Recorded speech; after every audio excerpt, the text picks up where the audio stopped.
일본의 새 왕이 즉위식을 합니다. 그런데 요즘 일본에서는 새 왕이 앉는 자리가 총리나 산부 요인들이 앉는 자리보다 1.3m 정도 높은 단에 앉는 것 때문에 문제가 되고 있습니다.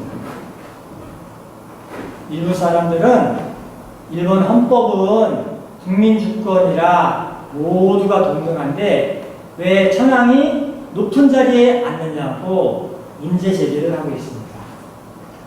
1m건, 2m건 물리적으로 높은 위치에 앉는 것은 중요한 의미가 있습니다. 왜냐하면 사람이 앉는 자리에 따라 의식과 행동이 달라지기 때문입니다. 이렇게 공간과 사람의 어떤 의식을 관계를 연구하는 학문이 신경건축학이라는 분야인데 신경건축학에 아주 재미있는 책이 하나 있습니다. 미국의 하버드 대학교의 디자인 스쿨에서 건축사를 10년 넘게 가르쳤던 분이 나오셔서 신경건축학을 공부하고 공간혁명이라는 책을 썼습니다. 공간혁명이라는 책을 보면 이 공간과 그 다음에 우리의 의식이 아주 깊은 상관관계가 있다는 것을 알 수 있습니다. 서 있는 공간이 인간의 의식과 행동에 영향을 미친다. 공간은 인간의 의지와 행동에 중요한 영향을 주고 있다. 다시 말해서 높은 자리에 앉아있다 보면 그 사람의 생각과 의식과 행동과 심리가 바뀐다는 거죠. 그래서 쉽게 말하면 높은 자리에 있다 보면 사람이 천상천하 유아독존에서 교만한 마음으로 교만한 생각을 갖기가 쉽다는 것을 알려주고 있습니다. 우리 사람이 사는 집의 가장 높은 곳이 지붕이죠. 근데 이 지붕은 그 기후에 따라 달라지는데 우리나라처럼 비가 오고 눈이 오는 곳은 비가 잘 흘러내리도록 이런 박공지붕, 경사지붕을 사용하지만 비가 오지 않는 저 중동 지방은 평평한 평슬라브의 이런 지붕들을 만들어서 그래서 사람들이 그 지붕 위를 마음대로 이렇게 걸어다니면서 움직일 수 있게 만들었습니다. 왕궁이건 평민들이 사는 집이건 그래서 사람들이 지붕에서 옥상에서 이렇게 걸어다닐 수가 있는데 오늘 말씀이 바로 그 평지붕에서 있었던 일을 말씀하고 있습니다. 바벨론의 느부갓네살람이 왕궁 궁전을 위에 올라가서 지붕을 올라가서 걸어다니는데 자기가 그걸 보면서 자기가 만든 이 바벨론 성을 이렇게 내려다보면서 와 내가 이 바벨론 성을 만들었다 나 대단하다 이렇게 자기도 모르게 교만한 마음이 들어서 교만한 생각을 했는데 하나님이 그 교만함을 꺾으셨다고 그래서 그 왕위에서 쫓겨나서 7년 동안 유리방황하면서 풍천노숙하는 생활을 했다고 말씀하고 있습니다. 오늘 말씀 다니엘서 4장 31절 32절입니다. 12달이 지난 후에 내가 바벨론 왕궁 지중에서 거닐세 나 왕이 말하여 이르되 이 큰 바벨론은 내가 능력과 건설을 건설하여 나의 도성으로 삼고 이것으로 내 위에 영광을 나타낸 것이 아니냐 하였더니 이렇게 자기가 자랑하고 교만한 마음을 품었더니 하나님이 뽑으셨다는 거죠. 그래서 하나님이 높이기도 하시고 낮추기도 하시는 하나님인 것을 이렇게 잘 깨닫게 하고 있습니다. 우리 하나님이 사람을 높이기도 하고 낮춘다는 것을 이 느부갓네살은 분명하게 깨달았던 거죠. 높은 지붕에 올라가서 아리를 내려다보다가 자기도 모르게 교만해서 또 어려움을 당했던 사람이 있는데 바로 다윗입니다. 성경에 나오는 많은 왕 중에 가장 최고의 왕이었던 다윗도 높은 곳에 올라가서 어슬렁거리다가 인생에 큰 어려움을 당하는 것을 볼 수가 있습니다. 사무엘하 11장을 보면 이스라엘 군대가 전쟁을 하러 떠나는데 왕은 같이 가지 않고 요압과 장군들과 병사들만 암논과 싸우러 보내고 다윗은 왕궁에서 그냥 혼자 유유자적하게 한낮 동안 긴 낮잠을 자고 저녁 해질 무렵에 일어나서 왕궁 위를 어슬렁어슬렁 걸어다니다가 우연히 왕궁 밖을 쳐다봤더니 거기에 장군 우리아의 집이 있었는데, 그런데 그 집을 가만히 보니까 그 안에 마당에서 우리아의 부인 바세바가 목욕하고 있는 것을 보게 된 거죠. 그래서 다윗이 바로 그 일 때문에 다윗 생애 가장 치욕스러운 큰 죄를 짓는 일을 하게 되는 것을 볼 수가 있습니다. 사무엘하 11장 1절 2절을 제가 읽겠습니다. 그 해가 돌아와 왕들이 출전할 때가 다윗이 요압과 그에게 있는 그의 두 아들과 온 이스라엘 군대를 보내니 그들이 암몬 자손을 멸하고 라빠를 에워쌌고 다윗은 예루살렘에 그대로 있더라. 저녁 때에 다윗이 그의 침상에서 일어나 왕궁 옥상에서 거닐다가 그곳에서 보니 한 여인이 목욕을 하는데 심히 아름다워 보이는지라. 그래서 다윗이 그 바세바를 보고 이렇게 큰 죄를 짓게 됐다는 거죠. 높은 지붕 위에서 내려다보니까 다 자기 밑으로 보이고 자기가 마음대로 다 할 수 있다고 생각하는 교만한 마음이 들어서 다윗도 그런 죄를 저지른 것을 볼 수가 있습니다. 정치인들을 보면 보수건, 진보건, 여당이건 야당이건 예 없이 권력을 쥐는 사람들이 교만해지는 것을 우리가 반복해서 볼 수가 있습니다. 동서고금을 막론하고 늘 그렇죠. 얼마 전에 민주당의 정책연구원장이라는 그런 분이, 양정철인가 하는 분이 흥미로운 말을 했습니다. 이분이 마틴 루터가 여론조사를 했다면 종교개혁이 가능했을까? 여론 의식하지 않고 무쇠의 뿔처럼 가야 한다. 이런 말을 했습니다. 아마 요즘 대통령과 민주당 지지율이 자꾸 떨어지니까 저분이 나름대로 염려하고 걱정하는 말로 당직자들에게 저런 말을 했던 것 같은데, 그런데 중요한 것은 저번에 저 말이 팩트와 전혀 관련 없는 아전인수의 주장이었다는 거죠. 종교개혁을 1517년 루터가 성공했는데 1517년 루터가 종교개혁을 하기 이전에도 많은 개혁자들이 있었습니다. 그런데 그분들의 개혁은 다 실패하고 성공하지 못했습니다. 영국의 위클리프는 이미 죽었기 때문에 그 시신이 이렇게 부관 참시를 당하고 그다음에 화형을 당하기도 하고, 또 이태리의 사보나롤라 같은 사람도 교수형을 당하고 그 다음에 그 시신이 또 화형을 당하고, 체코의 요한 후스 같은 사람도, 요한 후스도 화형을 당하고, 이런 식으로 개혁자들이 많이 있었는데 다 실패를 하고 박해와 핍박과 순교의 역사가 이어졌습니다. 그런데 루터의 종교개혁은 성공했습니다. 그러면 루터는 어떻게 성공했을까? 루터의 종교개혁이 성공했던 이유가 몇 가지입니다. 그 중에 하나는, 루터는 그 당시에 광범위한 지지를 얻고 있었다는 거죠. 대중들을 비롯해서 귀족들이 루터를 지지하고 루터를 이렇게 호응해줬기 때문에 결국 루터의 종교개혁은 성공할 수가 있었습니다. 루터가 여론의 지지를 받고 있었다는 거죠. 오늘날 표현으로 하면. 두 번째로 루터의 종교개혁이 성공할 수 있었던 이유는, 루터는 같은 카톨릭 조직 내에 한 식구였다는 거예요. 루터가 수도원 출신의 수도사 출신의 사제였거든요. 신부.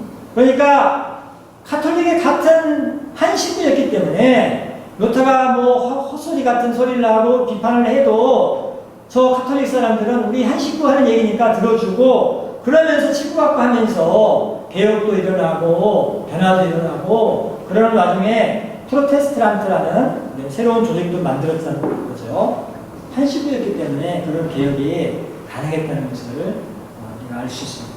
루터의 종교개혁 모델을 오늘날 이렇게 아마 대입을 해본다면, 요즘 문제가 되는 검찰개혁을 한다. 그러면 그걸 검찰개혁을 하기 위해서 검찰청 내부에 또 도덕성도 있고 명분도 있고 또 개혁적인 마인드가 있는 어떤 검사가 막 지지고 볶고 개혁해야 된다, 변화해야 된다, 막 이렇게 해서 변화도 일어나고 뭔가 이렇게 바뀌고, 그러는 와중에 공수처건 뭐건 또 이렇게 새로운 조직도 만들고, 그런 식으로 해야 개혁이 성공한다는 것을 우리가 알 수 있다는 거죠.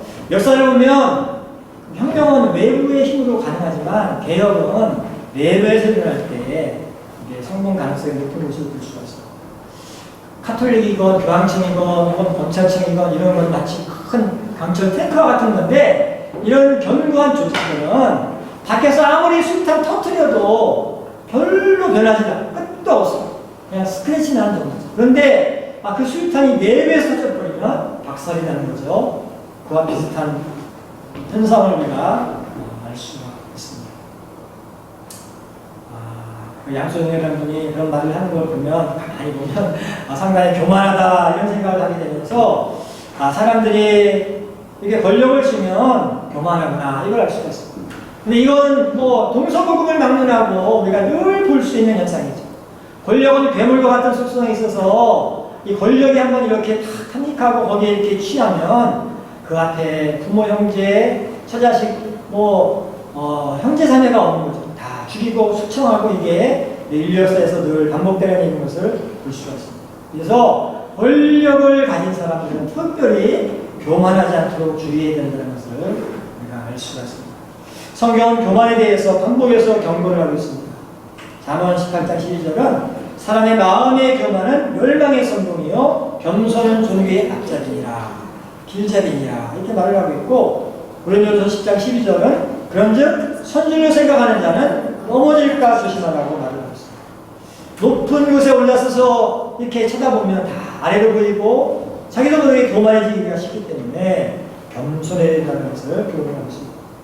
예수님이 광야에서 40일 금식 기도를 하시고 마귀가 찾아와서 시험을 하는데 그때 예수님이 받으신 시험 중에 하나가 바로 높은 곳에 예수님을 데려가가지고 그 천하만국의 영광을 보여주면서 거기에 이렇게 굴복하려는 시험을 한 것을 볼 수가 있습니다.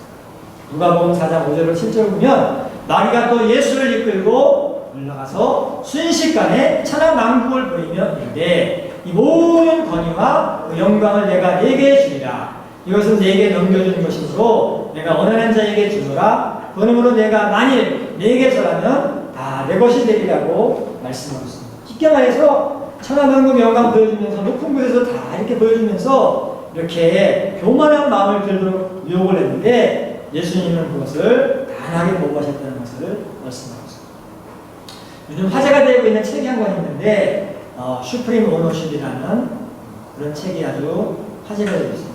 이 책을 쓴 분들은 미국의 네이비실 출신의 전직 군인들이 이 책을 썼는데 전 세계는 수많은 특수부대들이 있잖아요. 그런데 그 많은 부대 중에서 최고의 부대로 꼽히는 게 바로 저 미국 해군 소속의 네이비실이라는 부대인데 그래서 예전에 9.11 테러 일으킨 빈 라덴이 파키스탄에 몰래 숨어 있었던 은신처를 습격해서 그 빈 라덴도 이렇게 사살한 분들이 바로 저 네이비3거든요. 근데 이분들이 이 책을 이제 썼어요. 이 두 사람이 팀장과 소대장 출신이 나와서 전역을 하고 컨설팅 회사를 차렸는데 그래서 이분들이 네이비3의 그 작전 원리를 가지고 이렇게 컨설팅을 했더니 너무 호응이 좋은 거예요. 사람들이 너무 참신하고 좋다고 해서 당신들 그 컨설팅하는 그 내용 좀 책으로 써봐라 해서 이분들이 책을 냈는데 그 책이 나오자마자 그냥 100만 권 넘게 미국에서 팔리고 아마존에 베스트셀러가 되고 우리나라에서도 이 책이 승리의 기술 이런 제목으로 번역이 돼서 나왔는데 나오자마자 막 팔려가지고 재판, 3판, 4판 이렇게 책이 지금 쏟아져서 팔리고 있습니다. 이분들의 이 승리의 기술이라는 책에 보면 몇 가지 작전 승리의 원리들이 나옵니다. 그 중에 네 번째가 뭐고 하면 네 번째 원리가 전쟁에서 이기려면 적보다 먼저 자기 자존심을 죽여라 이런 원리가 있습니다. 전쟁에 나가서 적 죽이기 전에 먼저 네 안에 자존심 죽이고 나가야 된다 이런 거죠. 이분들이 수많은 작전을 이렇게 참가를 해서 경험을 가지고 경험을 이렇게 썼는데 보면 작전이 실패하고 희생당하는 것이요. 그 지휘관이건 혹은 참가하는 병사건 자만심을 갖고 교만함을 갖고 작전에 임했을 때 작전도 실패하고 희생자가 많아지고 그랬다는 것을 경험한 거죠. 그래서 적과 싸울 때는 먼저 자기의 자존심을 죽여야 된다. 탈레반이건 알카에다건 쟤들이 변변찮은 무기 갖고 있어도 나보다 더 똑똑하고 이쪽 지리도 더 잘 알고 더 꾀를 부린다. 이걸 이렇게 겸손하게 인정하고 나가야 되는데 저놈들 변변찮고 군복도 차려입지 못하고 무기도 없으니까 내가 뭐 인공위성하고 직통되는 이런 통신 장비도 있고 뭐 온갖 첨단 장비 갖고 있으니까 당연히 이기겠지 하고 이렇게 자만하고 나가면 결국은 그 작전이 실패하고 그런 사람들은 죽고 그랬다는 거죠. 그래서 적을 죽이기 전에 먼저 자만심, 교만함을 죽여야 된다. 이런 말이 없습니다. 근데 이런 교만함이라는 것이 꼭 대통령이나 뭐 지휘관이나 이런 사람들만 있는 게 아니고 우리 보통 사람들도 다 그런 교만함이 있다는 것을 알 수가 있습니다. 도토리 키재기 같이 우리는 늘 주변 사람들과 키재기를 하죠. 같은 회사 동료들, 학교의 학생들, 형제 자매, 친구들, 같은 교인들. 그래서 서로 키재기를 하면서 누가 더 잘났네 못났네 하면서 내가 더 잘났다고 혹은 뭐 또 반대로 제가 왜 나를 이렇게 무시하냐고 하면서 우리끼리 서로 이렇게 비교하는 가운데 도토리 키재기 하는 가운데 교만함을 가질 때가 참고했습니다. 그래서 우리가 이런 교만함이 생길 때마다 우리는 교만함을 눌러야 되는데 마치 두더지 게임 하는 것처럼 우리 마음에는 끊임없이 교만함이 솟아나오는데 그때마다 두더지 잡듯이 교만함을 때려잡고 큰 교만 때려잡고 작은 교만 때려잡고 우리가 겸손해야 된다는 것을 성경은 교훈을 하고 있습니다. 성경은 교만한 사람은 멸망하지만 겸손한 자에게 하나님의 은혜가 있다는 것을 약속하고 있습니다. 야고보서 4장 6절을 보면 하나님은 겸손한 자에게 은혜를 주신다. 그러나 더 큰 은혜를 주시나니 그러므로 이르시되 하나님이 교만한 자를 물리치시고 겸손한 자에게 은혜를 주신다 하였느니라. 우주교회 성도님들 겸손하게 사실 수 있기를 바랍니다. 교만함을 버리고 겸손하게 살아가시는 성도님이 다 되실 수 있기를 바랍니다. 다 같이 기도하시겠습니다.